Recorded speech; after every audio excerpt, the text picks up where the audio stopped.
नमस्कार, मी प्रियंका ठाकूर. सुखी जीवनाचा मंत्र या विशेष कार्यक्रमात तुमचं स्वागत आहे.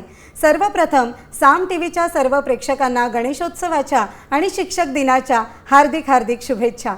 सर्वांचे लाडके गणराया गणपती घरोघरी विराजमान झालेले आहेत. आपल्या जीवनातील विघ्न दूर करणारा हा बाप्पा येऊन बघता बघता जवळजवळ 10 दिवस कधी झाले हे कळलंच नाही. ज्याप्रमाणे बाप्पा आपल्याला योग्य दिशा दाखवण्यासाठी शिक्षकाची भूमिका वेळोवेळी बजावतात, त्याचप्रमाणे शिक्षकही ज्ञानाची शिदोरी मात्र नक्कीच देतात, समस्यांचे समाधान करतात. प्रेक्षक हो, आपला हा कार्यक्रम देखील अनेकांच्या जीवनामध्ये आनंद समाधान निर्माण करणारा आहे. शिक्षकाप्रमाणे अनेकांच्या समस्याही सोडवणारा आहे. या ठिकाणी प्रेक्षकांच्या वेगवेगळ्या प्रश्नांवर आपण चर्चा करणार आहोत. त्यासाठी तज्ज्ञ डॉक्टर विजय दहिफळे आपल्याला या शोमध्ये मार्गदर्शन करतात आणि प्रेक्षकांच्या प्रश्नांना उत्तरं देतात. त्यामुळे कार्यक्रमाच्या सुरुवातीस डॉक्टर विजय दहिफळे यांच्याविषयी जाणून घेणार आहोत एका व्हिडिओच्या माध्यमातून.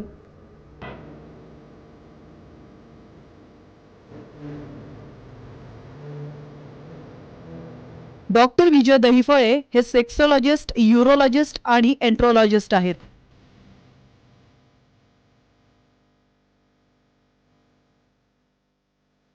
डॉक्टर दहिफळे यांचं क्लिनिक औरंगाबाद, हैदराबाद, दिल्ली, पुणे, नवी मुंबईतील नेरूळ, दादर, अंधेरी, कल्याण, नाशिक, अहमदाबाद आणि दुबईत देखील आहे. डॉक्टर नेहमीच देश विदेशात सेमिनार आणि कॉन्फरन्ससाठी जात असतात. तसंच सेक्स बाबतच्या सर्व समस्यांवरती ते मार्गदर्शन करत असतात.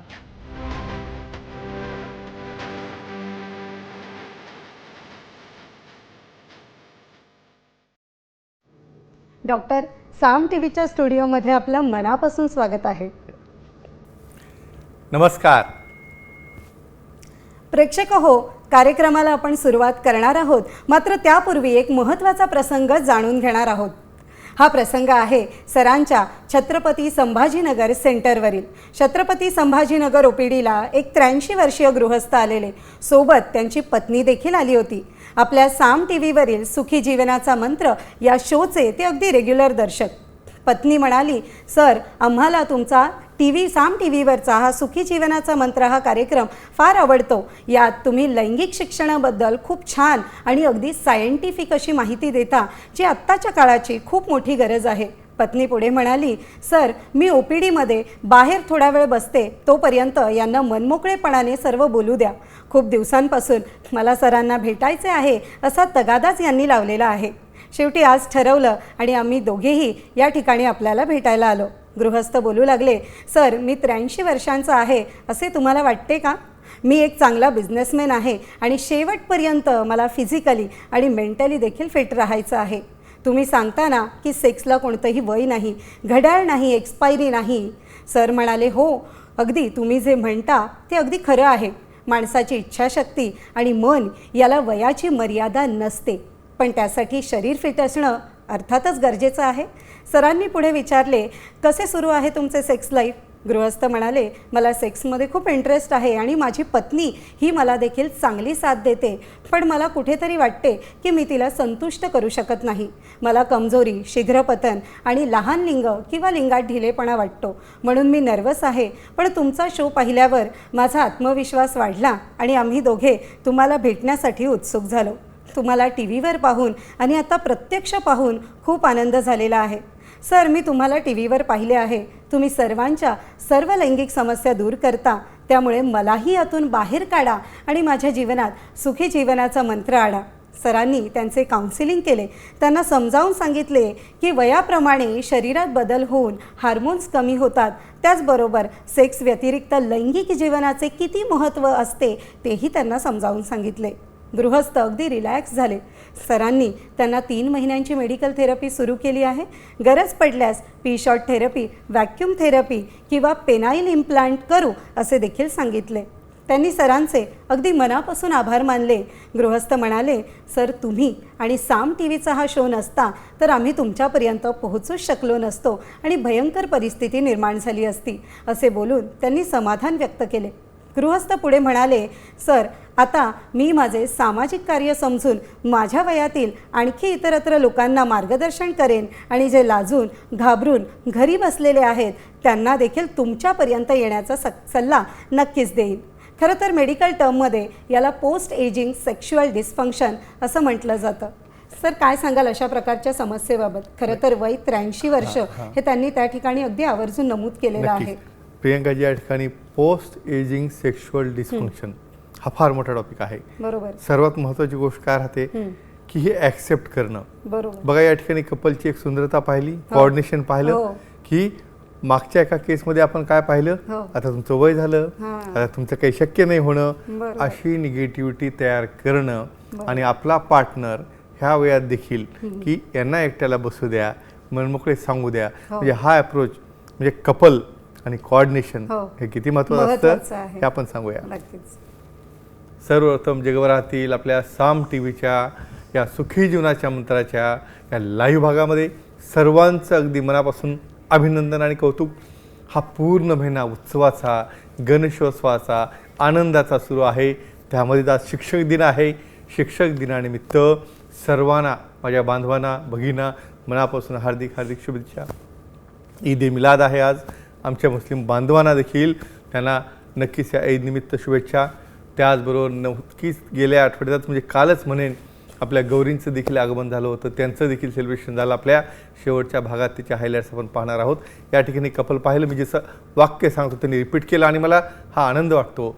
स्वतः काय बोलले, सेक्सला वय नाही, घड्याळ नाही, एक्सपायरी नाही, पण एक सामाजिक कल्चरल मर्यादा आहे, त्यामध्येच राहून. आणि दुसरं महत्त्वाचं time, place, person, condition, culture, safety, consenting, आपला ओन आणि नॉन इन्फेक्टेड नोन पार्टनर, म्हणजे असं एकमेकाचं मन जुळलेली पार्टनर जर सोबत असतील ना, नक्कीच तुम्ही 100 वर्ष जगू शकता. आणि मित्रांनो, तुम्ही 100 वर्ष जगू शकता हे विसरलेले आहात. तुम्ही निरोगी राहू शकता आणि तुमचं सेक्शुअल लाईफ हे 100 वर्षापर्यंत ॲक्टिव्ह राहायचं हे आज आपण डिस्कस करणार आहोत. आणि आपल्या लैंगिक जीवनामध्ये फक्त त्या अवयवाचा संबंध फक्त ॲक्ट करण्याशी नाही, तर इतर काय फायदे आहेत आपण आज चर्चा करणार आहोत त्या ठिकाणी. आणि सर्वांच्या मनातल्या शंका आपण दूर करणार आहोत. नक्कीच. अगदी महत्त्वाचं डॉक्टर आपण सांगितलेलं आहे की आपण वेगवेगळ्या विषयांवर आज या ठिकाणी चर्चा करणार आहोत. मात्र त्यासाठी प्रेक्षकांनी सहभाग घेणं अगदी महत्त्वाचं आहे. सुखी जीवनाचा मंत्र या कार्यक्रमात तुम्ही देखील सहभागी होऊ शकता आणि सरांना थेट प्रश्न विचारू शकता. मात्र त्यासाठी आमचा स्टुडिओ क्रमांक लिहून घ्या 022695644141. सर आपल्याला फोन यायला सुरुवात झालेली आहे. पहिला फोन आपल्याला जामखेडहून दादा उबाळे जे आपल्याशी बोलतात, आपण त्यांच्याशी बोलूया. विचारा आपला प्रश्न. नमस्कार, विचारा आपला प्रश्न.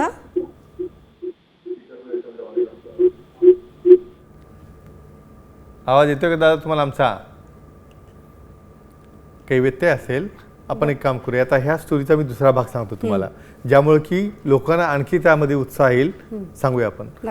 बघा, बऱ्याचदा काय होतं माहिती का, तुम्हाला एक सर्वात महत्त्वाची गोष्ट सांगतो की आपली पूर्ण जेनायटो युरिनरी सिस्टीम, म्हणजे ज्या ठिकाणी युरेथ्राचा भाग आहे, मूत्रमार्ग आहे, वीर्यवाहिनी आहे, समानल वेसिकल्स आहेत, युरेथ्रल ग्लँड्स आहेत, टेस्टिस आहे, हे पूर्ण एक युनिट आहे, हे ग्रंथी आहे. तुम्ही विचार करा, तुम्ही म्हणता का आता मी आता म्हातारा झालो, मला आता खूप झालं श्वास म्हणे कंटाळाला घेऊन, किंवा आपला हार्ट म्हणतं का नाही मी खूप बीट केलं म्हणे आत्तापर्यंत, मी थोडा आराम करतो. काय होणार आहे अशा वेळेला?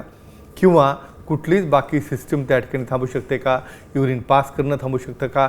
जेनायटो युरिनरी सिस्टीम म्हणजे मूत्रवाहिनी आणि वीर्यवाहिनी एकत्र का बनवली असेल? दोन्हीचं एकमेकाशी कोरिलेशन आहे.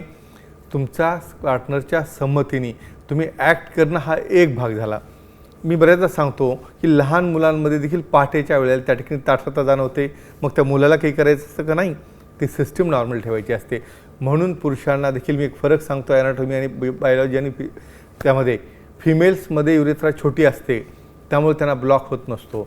मेलमध्ये त्या ठिकाणी प्रोस्टेट ग्रंथी असते, त्यामुळं त्या ठिकाणी तुम्हाला काळजी घेणं का आवश्यक असतं की अशा कॅलिफोर्नियामध्ये स्टडी झालेले आहेत.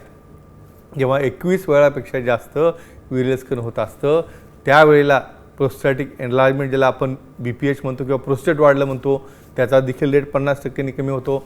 बऱ्याचदा 21 वेळापेक्षा जास्त इजॅक्युलेशन असेल तर कॅन्सर देखील कमी होतो. आणि बऱ्याचदा त्यातनं डेड टिश्यू जातात, युरिन पास होते, इम्युनिटी वाढते. म्हणून शेवटपर्यंत तुम्ही त्या ठिकाणी ॲक्ट करणं ही परिस्थितीजन्य असतं, पण तो ऑर्गन ॲक्टिव्ह ठेवणं, त्याचा ऑक्सिजन सप्लाय जाणं, त्यामध्ये ब्लड फ्लो जाणं, हे मेंटेन ठेवण्यासाठी तुम्हाला स्वतःला मेंटेन करणं आणि तुमचं लैंगिक आयुष्य सुदृढ ठेवणं आवश्यक असतं, तरच तुम्ही निरोगी जीवन 100 वर्षापर्यंत जगू शकता. मला वाटतं बऱ्याच गोष्टी कळल्या असतील. कळल्या असतील नक्कीच. मगाशी आपल्या प्रेक्षकांचा फोन अच्छा. काही कारणास्तव अच्छा, ओके. डिस्कनेक्ट झाला, पुन्हा कनेक्ट घेऊया, झालेले घेऊया. आहेत, त्यांना हरकत आपण नाही. बोलूया. या. विचारा दादाजी, आपला प्रश्न विचारा. सर नमस्कार. नमस्कार दादाजी, बोला. सर मटन पेल्याची खाल्ली तर त्याचा सेक्ससाठी काही फायदा होतो का, याबद्दल माहिती पाहिजे होती. परत एकदा विचारा मला. मटन पेल्याची खाल्ली ना आपण, हां हां, तर अच्छा अच्छा, त्याचा- राईट राईट राईट राईट. म्हणजे तुमच्या आहारामध्ये नॉनव्हेजमध्ये मटण आणि त्यातल्या त्यात लिव्हर किंवा कलिजे भाग असेल तर काय फायदा होतो, बरोबर आहे? बरोबर सर. चालतं, व्हेरी गुड क्वेश्चन. सांगूया तुम्हाला. म्हणजे आपला टॉपिक जो असतो, हां. आपण सांगितलं बा आहार, हो तुमचं लैंगिक जीवन फार मोठा संबंध आहे. तुमचा आहार जर चांगला असेल ना, हो फक्त लैंगिक जीवनच नाही, तुम्ही शेवटपर्यंत सुदृढ राहू शकता. नक्की. सांगूया आपण. नक्की. प्रत्येकाची आवड निवड वेगळी असते. अहो, व्हेजमध्ये सुद्धा भरपूर आयटम्स आहेत. व्हेजवाला नाही काही अडचण नाही. व्हेजवाला देखील अतिशय सुदृढ, अतिशय स्ट्रॉंग आणि शेवटपर्यंत ॲक्टिव्ह राहू शकतो. आता यांचं म्हणणं आलं की नॉनव्हेजमध्ये या ठिकाणी काय घटक असतात, कुठल्या घटकांमुळे त्या ठिकाणी तुमचं लैंगिक जीवन स्ट्रॉंग राहू शकतं. मित्रांनो, सर्वात मोठी गोष्ट लक्षात ठेवा, लिव्हर हा अतिशय महत्त्वाचा पार्ट आहे, ज्यामध्ये की झिंक आणि मॅग्नेशियम ह्याचं प्रमाण हे अतिशय जास्त असतं. जेव्हा झिंक आणि मॅग्नेशियमचं प्रमाण जास्त असतं त्यावेळेला तुमच्या लिव्हरमध्ये जे होणारं मेटाबॉलिझम आहे त्यामध्ये टेस्टोस्टेरॉनच्या मात्रा वाढतात. टेस्टोस्टेरॉनच्या मात्रा वाढल्या की आपोआपच तुमच्या अवयवाकडे जाणारा फ्लो देखील वाढतो, ब्लड सप्लाय वाढतो. आणि परत मित्रांनो, हे फक्त पुरुषांसाठीच नाही तर स्त्रियांमध्ये देखील त्यांचा आहार, त्यामध्ये जर त्या ठिकाणी नॉनव्हेज असेल किंवा आवडीने त्यांचं व्हेज असेल, हा पार्ट जर त्यामध्ये राहिला तर नक्कीच त्यांना देखील त्या ठिकाणी क्लायटोरिसकडे जाणारा फ्लो, ऑर्गनकडे जाणारा फ्लो आणि त्यांना होणारी इच्छा, भावना, ॲक्टिवेशन या सर्व गोष्टींसाठी त्याचा फायदा होत असतो. हे मुद्दा मी नक्कीच. नमूद केलं का, हो. कारण कुठंतरी सिंगल हँडेड गोष्ट हो. जाते की पुरुषच छान खाणार, बरोबर. तेच सुदृढ होणार, बरोबर. मग एकटे सुदृढ होऊन काय करणार, नाही. म्हणून मी हे दोन्ही बाजू सांगत असतो. नक्कीच नक्कीच, या. हे फार महत्वाचं हो. आहे खरं तर. सर, सोलापूरहून नंदिनीजी अच्छा. आपल्याशी जोडल्या गेलेल्या हरकत आहेत. नाही. घेऊया. विचारा आपला प्रश्न नंदिनीजी. हा नमस्कार, आम्ही ऐकतोय, बोला. आवाज येतोय तुम्हाला? अच्छा, काही व्यत्यय असेल. आपण परत जे आपले 83 इयर्सचे हां. जे आमचे जे गृहस्थ आपण हां, आज आले होते, ज्यांच्याविषयी त्यांची आपण का चर्चा मी केली. का सांगतोय, हो. कारण माझ्याकडे ओपीडीमध्ये 50 नंतर येणाऱ्यांचं हो. प्रमाण, हो. तुम्ही जर मला विचारलं किती असेल, हो 50-50%. हम्म. आणि प्रत्येकजण एकमेकाकडे पाहत असतो, अरे हा 22 वर्षाचा काळ असेल, हा 70चा काळ असेल, आणि हा गैरसमज दूर करण्यासाठी आपण हे काही टॉपिक टाकले, सांगूया आपण. बरोबर बरोबर. हे बघा, मी समजा प्रश्न विचारला की कोणाला सुखी राहायचं आहे किंवा शेवटपर्यंत कोणाला ॲक्टिव्ह राहायचं आहे, मला स्वतः त्या गृहस्थाने सांगितलं, मला कौतुकाने सांगितलं की सर बघा, मी वाटतो का म्हणे 83 इयर्सचा? नक्कीच नाही वाटत तुम्ही. दुसरा प्रश्न त्यांनी विचारला मला की मी मेमरी वाईज, आणि मी स्वतः सांगतो की मी ॲक्टिव्ह असल्यामुळं, माझा पार्टनर इन्व्हॉल्व त्यात होत असल्यामुळं माझं हे पर्सनल लाईफ सुखी आहे, आणि इथून पुढे 100 वर्षापर्यंत देखील मला फिट राहायचं राहायचं म्हणून असेल मी तर. तुमच्याकडे आलेलं आहे. म्हणजे आपल्या ह्या मंचाचं हे हो. प्रथितेश म्हणायला हरकत नाही. नक्कीच नक्कीच. सर, मगाशी पुन्हा एकदा जे प्रेक्षक आपल्याशी आता जोडल्या गेलेले घेऊया. आहेत, नंदिनीजी, हरकत नाही. विचारा आपला प्रश्न. नंदिनीजी, विचारा आपला प्रश्न, आम्ही ऐकतोय. काही व्यत्यय असेल आपण परत प्रश्न घेऊया. तोपर्यंत आपला टॉपिक हा आणखी इतका मेजर आहे हो. की त्यांचं पुढं म्हणणं असं आलं हो की फक्त मला सॅटिस्फाय त्यांना होत नाही असं वाटतं, हो. म्हणून मी स्वतःहून आलेलो आहे. बघा, ही गोष्ट फार महत्त्वाची बरं का? महत्त्वाची आहे. म्हणजे आपल्या पार्टनरची एवढी काळजी असणं, हो. त्याला समजून घेणं, त्याच्या आवडीनिवडी पाहणं. मला बरेच जण काय विचारतात माहिती का, आणि आमच्या पार्टनरमध्ये आम्हाला इंटरेस्टच नाहीये, ते इन्व्हॉल्वच होत नाहीत. का होत नाहीत? तर एकमेकाचं कोऑर्डिनेशन कमी कोऑर्डिनेशन असतं. असतं. सांगूया आपण. नक्की. या ठिकाणी कौतुकास्पद बातमी अशी आहे की त्यांचा पार्टनर देखील एकदम ॲक्टिव्ह होत्या. त्यांच्या फिमेल पार्टनरने देखील त्यांना की माझा जो आहे पती, माझा जो पार्टनर तो फिट पाहिजे मला. मग अशा केसेसमध्ये एक असा अभ्यास झालेला आहे की तुमच्या कुठले कुठले त्यामध्ये फायदे आहेत, काय ॲक्टिव्हिटी बनवल्या असेल बरं. या ठिकाणी एन्जॉयमेंट आणि प्लेजर हा त्यावेळेचा भाग नक्की असतो, पण त्यासोबत काय महत्त्वाचं आहे. सर, एक तुम्हाला मी अडवतीये, अच्छा, कारण नंदिनीजी connect झाले पुन्हा का? पुन्हा घेऊया, आपल्याशी घेऊया. कनेक्ट हरकत झालेले नाही, आहेत. हरकत नाही. विचारा आपला प्रश्न. सर नमस्कार. हा नमस्कार, ऐकतोय आम्ही, बोला. सर माझा प्रश्न असा आहे की आहारात जर बटाट्याचा समावेश केला तर आपल्या लैंगिक शक्तीची वाढ होते का, म्हणजे सेक्स लाईफ मध्ये काही त्याचा उपयोग होतो का आणि कसा होतो? थोडा आवाज तुमचा फार कमी आहे, थोडा आवाज वाढवा तुम्ही. हा, माझं म्हणणं आहे की आहारात जर बटाट्याचा वापर केला. अच्छा, पोटॅटो जे असतात ते, बरोबर आहे. पोटॅटो, बटाटे, त्याचा जर वापर केला तर लैंगिक शक्ती वाढते का आणि अच्छा. कशी? वा, खूप छान प्रश्न, मी तुम्हाला नक्की सांगतो. वाटतं पोटॅटो बटाटा म्हणजे त्याशिवाय दिवस निघत नाही किंवा कुठलाही आयटम असेल त्यामध्ये आपण पोटॅटो ऍड करतो, पण आपण ते का खायचं असतं, किती खायचं असतं, किंवा साधी गोष्ट पाहतो प्रियंकाजी, जे अन्न असतं ना ते किती खावं, किती शरीराला लागतं आणि किती खाल्ल्यास फिट राहतं हे देखील माहित नसतं. सांगूया आपण. पोटॅटो बटाटा आपण म्हणतो ना, त्या ठिकाणी पोटॅशियम नावाचा पदार्थ यामध्ये अतिशय जास्त असतो, कार्बोहायड्रेट्स यामध्ये जास्त असतात. काय फायदा होतो या पोटॅशियमचा? मी नेहमी सांगत असतो तुम्हाला, देखा तुमचं ब्लड प्रेशर जर मेंटेन राहायचं असेल तर पोटॅशियमच्या मात्रा अतिशय आवश्यक असतात, कारण सोडियम आणि पोटॅशियम पंप हा ब्लड प्रेशर रेग्युलेट करतो.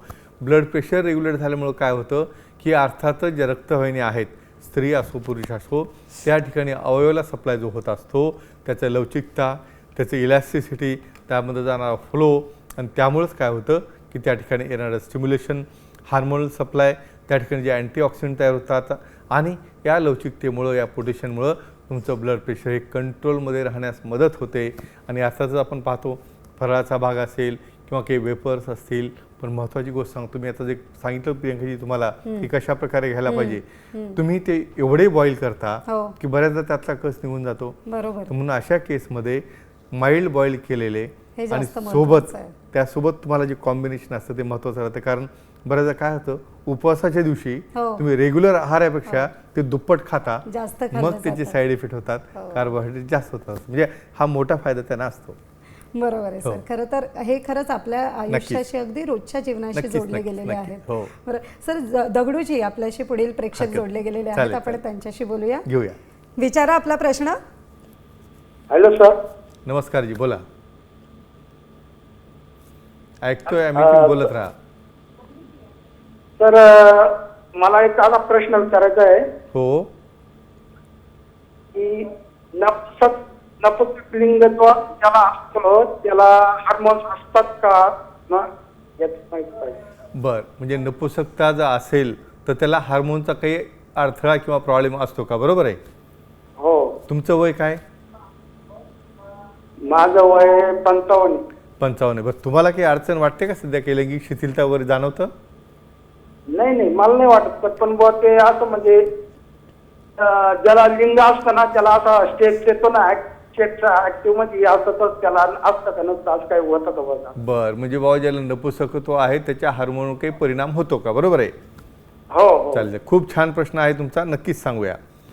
आता हे प्रतिप्रश्न मला का विचारायला लागतात की मी बऱ्याचदा नेहमी सांगतो तुम्हाला, छातीत दुखलं, डोक्यात दुखलं, मला बीपी झाला, डायबिटीज झाला, त्याचे काही तुम्हाला काही संकोच वाटतो का? नाही. पण बऱ्याचदा या लैंगिक समस्या विचारताना संकोच वाटतो. त्यांना काही अडचण आहे का तेही पाहणं आवश्यक आहे. आणि नपुंसकता आणि हार्मोन्सचा काय संबंध आहे सांगूया आपण. प्रत्येक गोष्टीमध्ये विज्ञान आणि सायन्स पाहतो. एंड्रोजन्स म्हणजे काय, इस्ट्रोजन म्हणजे काय, प्रोजेस्टेरॉन म्हणजे काय, लव मॉलिक्यूल म्हणजे काय, ह्या गोष्टी माहीत असणं फार आवश्यक आहे. बऱ्याच जणांना हे देखील माहीत नसतं की टेस्टोस्टेरॉन हे पुरुषांमध्येच आहे, मग स्त्रियांमध्ये असतं का नसतं. अहो, स्त्रियांमध्ये देखील माइल्ड प्रमाणामध्ये टेस्टोस्टेरॉन असल्यामुळंच त्या ठिकाणी उत्तेजना होणं, भावना तयार होणं, ह्या गोष्टी असतात. आणि मित्रांनो, आणखी एक गोष्ट लक्षात ठेवावं, हे टेस्टोस्टेरॉनचा संबंध फक्त लैंगिकतेशी आहे का? नाही. अहो, तुमचं ब्रेन जे आहे ना, बऱ्याचदा मी काय सांगतो, तुमचा दुसरा सेक्स ऑर्गन हा ब्रेन आहे. ब्रेन जोपर्यंत कमांड देणार नाही, ब्रेनमधनं जेव्हा इच्छाशक्ती होणार नाही, ब्रेनमध्ये जोपर्यंत नायट्रिक ऑक्साईड बनणार नाही, तोपर्यंत त्या ठिकाणी उत्तेजना येत नाही. हे म्हणतात नपुंसकतेमध्ये हार्मोनवर काय परिणाम होतो. आमच्या भाषेमध्ये याला हायपोगोनॅडिझम असं म्हणतात. फॉर एक्झाम्पल काय, अतिशय छोटे अंडकोश आहे, अतिशय छोटं लिंग आहे.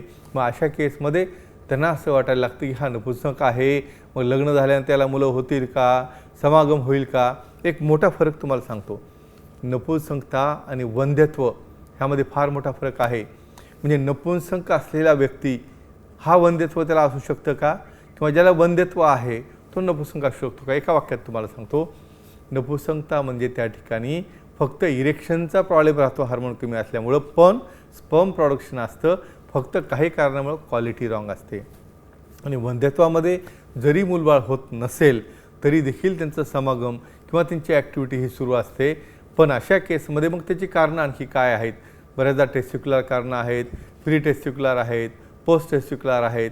आपल्याकडे काय होतं माहिती का, एखाद्या कपलचं लग्न झालं आणि त्याला 1-2 वर्ष मूल झालं नाही, त्याचा पाळणा हल्ला नाही, सुरू होतं. मग काय झालं, आता मी स्पेशली सांगतो, पहिल्यांदा स्त्री याला रिस्पॉन्सिबल आहे हे डायरेक्टली स्टेटमेंट जातं.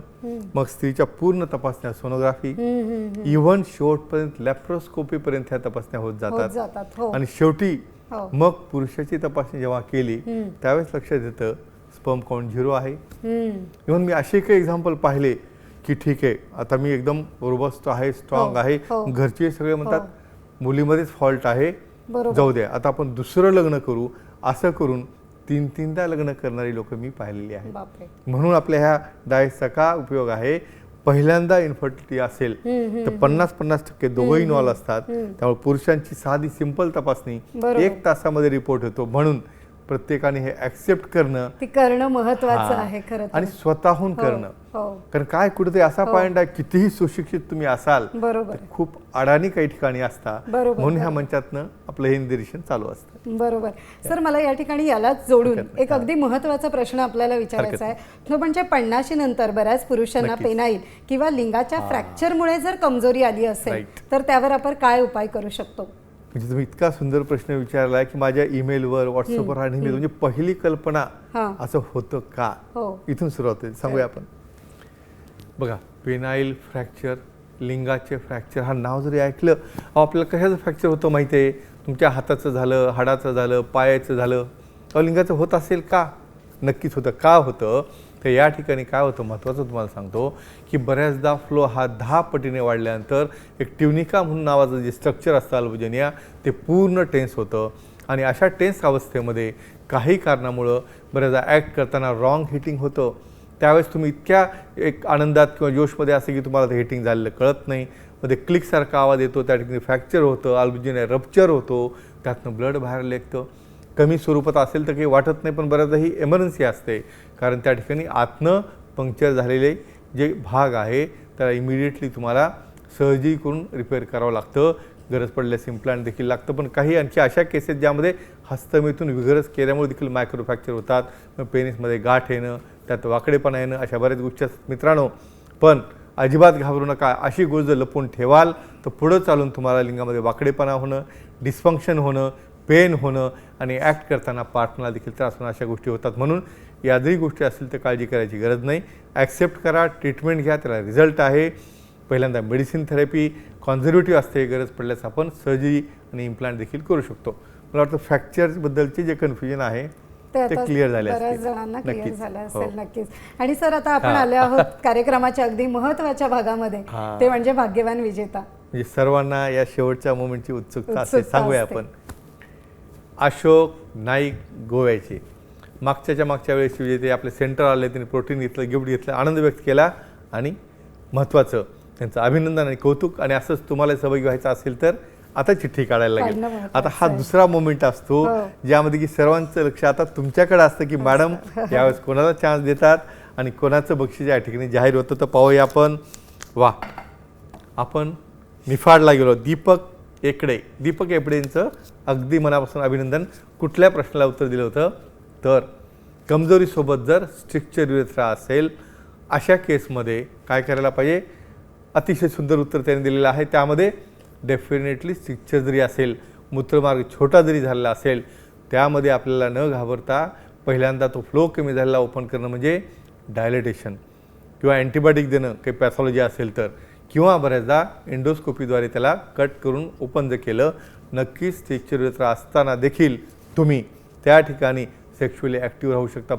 पण हा महत्त्वाचा असतो का, तुम्ही तुमची लघवी पूर्ण बंद होईपर्यंत वाट पाहिलं तर अशा केसमध्ये त्या ठिकाणी बाजूचा सराउंडिंग जो टिश्यू असतो पुरा तो डॅमेज होत असतो. म्हणून एका वाक्यात अशा केसमध्ये पी-शॉट थेरपी करून देखील आणखी चांगला रिझल्ट देता येतो. मित्रांनो, असंच तुम्हाला देखील सहभागी व्हायचं असेल तर नक्कीच या ठिकाणी तुम्हाला प्रश्न कोणता होता त्याचं उत्तर द्यायला लागेल. हे उत्तर तुम्हाला द्यायचं आहे येत्या गुरुवारपर्यंत. आणि प्रश्न कोणता? या ठिकाणी सर्वात महत्त्वाचं, कमजोरीसोबत जर पेनाइल फ्रॅक्चर असेल तर काय करायला पाहिजे? डायरेक्ट फोन लावा, मेसेज करा, टेक्स्ट करा आणि आमच्या टीमला सांगा. या ठिकाणी या सुंदर इव्हेंट्स तुम्ही पाहताय. गणरायाचं अतिशय छान आगमन 11 दिवस आपण पाहिलेलं आहे. त्याची पूजा झालेली आहे. आमच्या संभाजीनगरवर आमचे वेगवेगळे कार्यकर्ते आहेत, साबळे जे आहेत त्यांची पूर्ण टीम आहे. यांच्यातर्फे त्या ठिकाणी गणेशोत्सव, त्या ठिकाणची आरती अतिशय चांगल्या स्वरूपात केली. सर्वांना अतिशय सुंदर आरोग्य लागो, सर्वांना अतिशय चांगल्या पद्धतीने, जसं आपण म्हणतो की सुख करता दुखारता त्यांचे विघ्न दूर हो, सर्वांच्या जीवनामध्ये सुखी जीवनाचा मंत्र सुरू हो, अशा पद्धतीने सर्वांना त्या ठिकाणी शुभेच्छा देण्यात आल्या. त्याचबरोबर आणखी महत्त्वाची इव्हेंट जी आपण पाहतोय, या ठिकाणी ईद मिलनबद्दल देखील आमच्या सर्व मुस्लिम बांधवांना त्या ठिकाणी शुभेच्छा देण्यात आल्या. आणि आपला जो लालबागचा गणपती आहे, इव्हन आमच्या दैफळे हॉस्पिटलच्या गमतीला देखील आमचा पूर्ण staff, doctor Ujjwala Daiphale plastic surgeon, आमचे वैष्णवी दैफळे डॉक्टर, आमचे अथर्व दैफळे चिरंजीव, हे सर्वांनी देखील पूजा करून त्या ठिकाणी नक्कीच आनंद लुटलेला आहे. आणि अतिशय महत्त्वाचं या ठिकाणी तुम्ही दर्शन पाहताय, लालबागचा राजा यांचं देखील दर्शन घेण्याचा फार मोठा अनुभव गेल्या आठवड्यामध्ये आम्हाला आलेला आहे. त्या ठिकाणी गणरायांचं दर्शन घेऊन सर्वांना शुभेच्छा देऊन अतिशय चांगल्या पद्धतीने हा सण साजरा करण्यात आला. त्याचबरोबर गौरींचं आगमन देखील झालेलं, त्या देखीलसाठी आम्ही त्या ठिकाणी त्यांचं दर्शन घेऊन त्यांचं पूजन करून, त्या सर्व आमची सोनी फॅमिली, त्याचबरोबर सर्व आप्तेष्ट मंडळी या सर्वांनी देखील त्या ठिकाणी सहभाग घेतला. अतिशय सुंदर पद्धतीनं हा आठवडा साजरा झाला. परत एकदा सर्वांना या गणेशोत्सवाच्या शुभेच्छा. आणि सर्वजण सुखी राहो, आनंदी राहो आणि सर्वांकडे सुखी जीवनाचा मंत्र सुरू राहो. बाकी प्रियंकाजी तुम्ही सांगू शकता. नक्कीच सर, जसं आपण म्हटलं सुरुवातीलाच की आज शिक्षक दिन सुद्धा आहे. नक्कीच, हो. आणि शिक्षक हा नेहमी गुरुची भूमिका बजावतो. आणि आज गणेशोत्सव आणि शिक्षक दिन हे अगदी महत्त्वाचे आणि नक्कीच, दोन्ही नक्कीच. एकाच वेळेला आलेले क्षण आहेत. Definitely, yeah. नक्कीच. त्याचप्रमाणे सर, आपणही आपल्या प्रेक्षकांना अगदी योग्य ते मार्गदर्शन करता आणि त्यांच्या समस्या वेळोवेळी सोडवत असता. नक्कीच. सुखी जीवनाचा मंत्र या विशेष कार्यक्रमात खरं तर वेळ झाली आहे आता इथेच थांबण्याची. मात्र त्यापूर्वी सर, वेळात वेळ काढून आपण या ठिकाणी उपस्थित झालात, आमच्या प्रेक्षकांच्या प्रश्नांना अगदी साजेशी सायंटिफिक अशी उत्तरं दिलीत, त्याबद्दल तुमचं देखील मनापासून आभार. धन्यवाद. पुन्हा भेटूया नव्या विषयासह. तोपर्यंत शुभरात्री. नमस्कार.